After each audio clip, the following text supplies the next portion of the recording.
વડોદરાના સાવલી પંથકના ખેડૂતો માટે જીવાદોરી સમાન સિંચાઈ કેનાલો હાલમાં બિસ્માર હાલતમાં જોવા મળી રહી છે। લાંબા સમયથી કેનાલોની સાફ સફાઈ અને મરામતના અભાવે સિંચાઈ વ્યવસ્થા ખોરવાઈ છે, જેના કારણે સ્થાનિક ખેડૂતોમાં તંત્ર સામે ભારે નારાજગી અને રોષ જોવા મળી રહ્યો છે।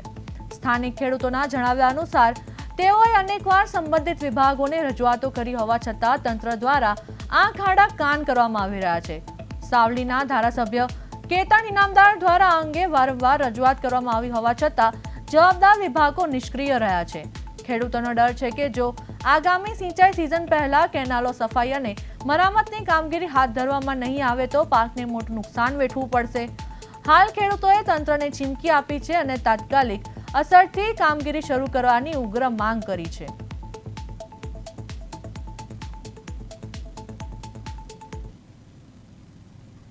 ખરેખર પાણીની જરૂરિયાત દિવાળી પછી હોય છે, પણ જ્યારે જરૂરિયાત હોય છે ત્યારે કશું જ કામ એ નથી થતું ને ત્યારે કેનાલો બંધ કરીને સમારકામ કરે છે।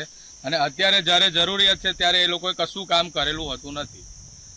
ખાલપા સાહેબ જે છે એમને રજૂઆત કરેલી છે, અહીંયાથી આ પારો કરવાનો એની જગ્યાએ આ ધારીઓ કરી અને એને પાણી વહેતું મૂકી દીધું છે, પણ એનું કોઈ નિરાકરણ લાયેલા નથી। સાહેબને અમે 5 થી 6 વાર રજૂઆત કરેલી છે, સ્થળ પર પણ બોલાયેલા છે, પણ એની કોઈ જ એમને નિરાકરણ લાયેલું